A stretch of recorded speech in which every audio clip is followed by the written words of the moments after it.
Zina adalah melakukan hubungan badan atau hubungan intim di luar nikah. Perbuatan zina hukumnya haram. Perbuatan tersebut juga termasuk salah satu dosa besar. Tentang buruknya zina, Allah telah melarang mendekatinya, apalagi melakukan perbuatan itu, sebagaimana bunyi dari surat Al-Isra ayat 32. Janganlah kalian mendekati zina, karena zina itu tindakan keji dan jalan yang amat buruk. Namun, tahukah kalian, siapa yang pertama kali melakukan perbuatan zina di dunia? Simak video ini sampai habis, agar tidak sesat. Dikutip dari kitab Qisasul Anbiya, Imam Abu Ja'far bin Jarir menyebutkan sebagian penjelasan sejarah di dalam kitab tarikhnya. Hawa melahirkan anak-anak, keturunan Adam sebanyak 40 anak dengan 20 kali kehamilan. Dalam pendapat yang lain, ada juga yang mengatakan Hawa mengandung atau hamil sebanyak 120 kali. Setiap kali hamil, ia melahirkan 2 anak kembar, laki-laki dan perempuan. Putra pertamanya bernama Qabil, dengan kembaran putri sulungnya bernama Kolima, atau lebih dikenal dengan Iklima. Adapun putra bungsunya bernama Abdul Mughits. Setelah itu bertebaranlah anak-anak keturunan Adam dan Hawa di muka bumi, dan jumlahnya terus-menerus bertambah banyak. Nabi Adam memiliki seorang putra bernama Syith, atau Seth, yang nama tersebut berarti hadiah. Allah memberikan Syith kepada Nabi Adam setelah kematian Habil, putra yang sangat dicintai dan soleh. Habil adalah seorang hamba Allah yang taat, dan Nabi Adam sangat dekat dengannya. Ketika Habil meninggal, kesedihan Nabi Adam sangat mendalam sehingga Allah memberikan Syith sebagai pengganti. Syith tidak hanya seorang yang soleh, tetapi juga seorang nabi dan utusan Allah. Abu Jar meriwayatkan sebuah hadisnya yang berasal dari Rasulullah. Beliau bersabda, sesungguhnya Allah menurunkan 104 suhuf, atau 104 lembaran. Sebanyak 50 suhuf diturunkan kepada Syith. Nabi Adam menamainya Syith karena ia adalah hadiah dari Allah. Syith sangat patuh kepada ayahnya, mematuhi perintah-perintahnya, dan selalu mengingatkan saudara-saudaranya serta keponakannya tentang ajaran-ajaran Allah. Selama masa hidupnya, Nabi Adam terus mengingatkan umatnya untuk menyembah Allah, dan menghindari godaan syaitan yang telah berjanji untuk menyesatkan keturunan Adam. Setelah kematian Nabi Adam, Syith mengambil alih kepemimpinan dan memimpin dengan keadilan serta hukum Allah, membawa persatuan di antara umatnya. Namun, syaitan tidak tinggal diam. Dia selalu mencari cara untuk menjauhkan anak cucu Adam dari menyembah Allah. Sebagai bukti bahwa iblis tidak pernah tinggal diam untuk menyesatkan anak cucu Adam, hal itu tertuang dalam Al-Quran pada surah Al-A'raf ayat 16-17. Iblis menjawab, "Karena engkau telah menyesatkan aku, maka aku benar-benar akan menghalang-halangi mereka dari jalan engkau yang lurus.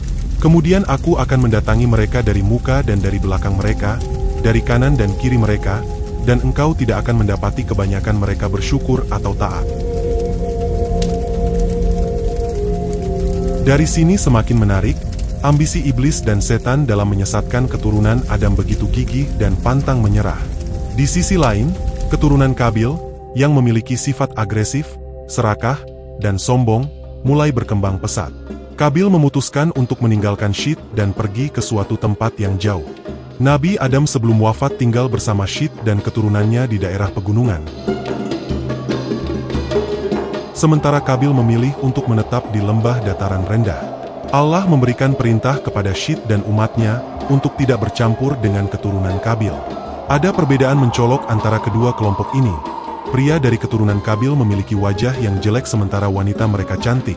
Sedangkan pria dari keturunan Syith memiliki wajah tampan, dan wanita mereka kurang menarik. Iblis, dengan tipu muslihatnya, merubah dirinya menjadi seorang pemuda dan pergi bekerja sebagai pandai besi. Dia menciptakan seruling dan drum, memperkenalkan suara musik yang belum pernah didengar sebelumnya. Orang-orang mulai tertarik dan berkumpul mendengar suara-suara indah tersebut. Perlahan-lahan mereka mulai melupakan perintah Allah. Di sisi lain, Syith terus berusaha untuk mengingatkan umatnya tentang kebenaran dan keburukan. Namun godaan musik yang diperkenalkan oleh iblis sangat kuat.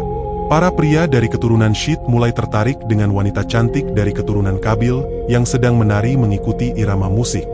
Meskipun pada awalnya mereka hanya ingin melihat apa yang terjadi, mereka akhirnya terpesona oleh keindahan pertunjukan tersebut, dan akhirnya mulai bercampur dengan keturunan Kabil.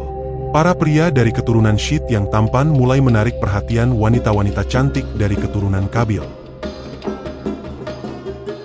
Mereka berdandan dan menampakkan kecantikan mereka untuk menarik perhatian.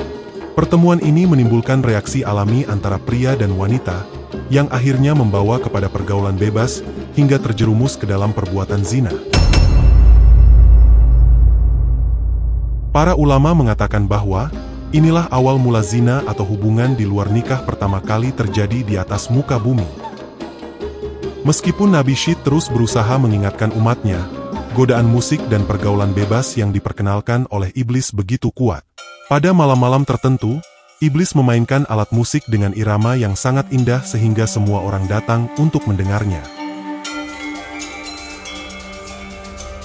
Pemuda dari keturunan Syit mulai mendatangi sumber suara tersebut, dan semakin tertarik dengan musik serta wanita cantik dari keturunan Kabil. Inilah dosa pertama yang dilakukan secara berjamaah, yaitu zina atau free sex. Seiring berjalannya waktu, perzinahan dan dosa lainnya mulai menyebar.